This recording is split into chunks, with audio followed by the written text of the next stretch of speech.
77వ కీర్తన 11వ వచనం. యెహోవా చేసిన కార్యములను, పూర్వము జరిగిన నీ ఆశ్చర్య కార్యములను నేను మనసునకు తెచ్చుకొందును.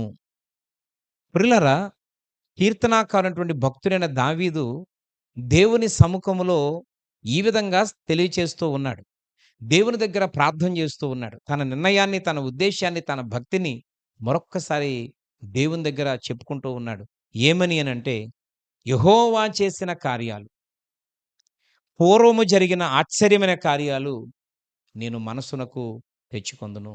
పిల్లరా, నేటి దినం మనం చేసే పొరపాటు ఏంటంటే, మన జీవితంలో కూడా దేవుడు చాలా కార్యాలు చేశాడు. పూర్వము కూడా చాలా ఆశ్చర్యమైన కార్యాలు జరిగినాయి. ఈరోజు ఆ ఆశ్చర్యమైన కార్యాలను బట్టే మనం దేవుడి దగ్గరికొచ్చాం. ఆ అద్భుతమైనటువంటి కార్యాలు ద్వారా దేవుడి దగ్గరికొచ్చాం.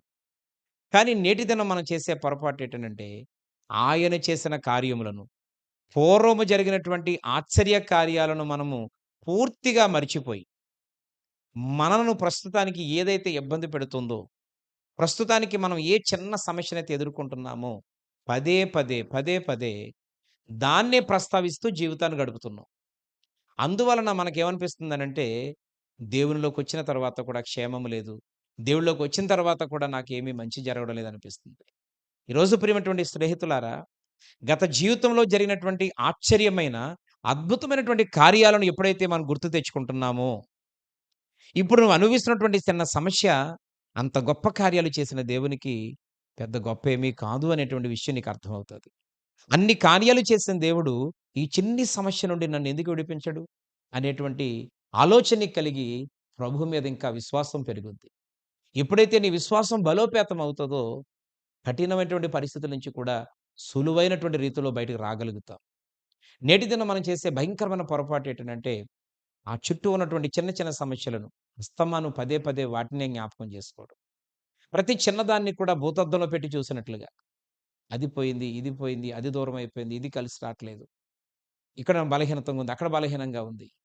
ప్రియమైనటువంటి స్నేహితులారా, ఇవన్నీ ఒకేసారి జ్ఞాపకం చేసుకోవడం ద్వారా ఏమనిపిస్తదనంటే, ఈ జీవితం ఈ భూమి మీద ఉండడం అవసరం అనిపిస్తది. కానీ గత జీవితంలో జరిగినటువంటి ఆశ్చర్యమైన కార్యాలు, అద్భుతమైనటువంటి కార్యాలు జ్ఞాపకం చేసుకోవడం ద్వారా, మనసునకు తెచ్చుకోవడం ద్వారా ఈరోజు ధైర్యం కలగడమే కాకుండా ఒక్కడుగు ముందుకు వేయడానికి అవకాశం ఉంటది.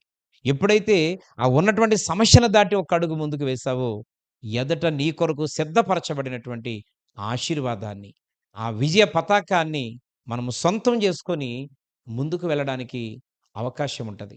చాలా సార్లు ఇతరులను మనం ఆలోచించినప్పుడు గూడా, ఇతరులను గురించి మనం ఆలోచిస్తున్నప్పుడు కూడా, వారిలో ఉన్నటువంటి ఆ 1, 2 చెడ్డ లక్షణాలే మనకు కనబడతాయి గానీ, అంతకంటే ఎక్కువ వారిలో మంచి లక్షణాలున్నాయి. వారు మంచి కార్యక్రమాలు చేసినవి చాలా సందర్భాలున్నాయి. అవి జ్ఞాపకం చేసుకోవడం ద్వారా వారిని మనం క్షమించగలుగుతాం. వారితో మనం మాట్లాడగలుగుతాం. వారిని మనం ప్రేమించగలుగుతాం. ఆ విధంగా ఒక ఆత్మను దేవుని సన్నిధికి నడిపించగలుగుతాం. కానీ ఈరోజు మనం అలా చేయలేకపోతున్నాం. ఆ వ్యక్తిలో ఉన్నటువంటి ఆ ఒక్క మైనస్‌ని హైలైట్ చేసి భూతద్దంలో పెట్టి చూడడం వలన ఆ వ్యక్తి మనకు పూర్తిగా చెడ్డ వ్యక్తిగా కనబడుతూ ఉన్నాడు. ప్రభువైన యేసుక్రీస్తు వారు నిన్ను నన్ను కూడా అలాగే చూసుండుండుంటే ఈరోజు మనం ఈ విధమైనటువంటి మంచి స్థాయిలో ఉండేవాళ్ళము కాదు. కనుక ప్రభు చెప్తున్న విషయం ఏంటంటే, ఈరోజు ప్రియమైనటువంటి స్నేహితులారా, జరిగినటువంటి అద్భుతమైనటువంటి ఆశ్చర్యమైన కార్యాలను ప్రభువు నీ పక్షంగా ఏ విధమైనటువంటి కార్యాలు చేశారో, ఎలాంటి మరణ సంబంధమైనటువంటి పరిస్థితుల నుంచి తిరిగి నిన్ను సజీవుడిగా, సజీవురాలుగా ఉంచారో, ఇవన్నీ జ్ఞాపకం చేసుకుంటే, ఎందుకనంటే రక్షించబడిన ప్రతి వ్యక్తికి ఒక సాక్ష్యం ఉంది. ఆ సాక్ష్యం ఏమై ఉంటదనంటే, దేవుడు నన్ను చావు బ్రతుకుల నుంచి తప్పించారు. నేను చనిపోదామనుకున్నాను. ఆ మాట ద్వారా దేవుడు నన్ను ధైర్యపరిచారు. నేను వ్యాధి చేత ఇక బ్రతకననుకున్నాను.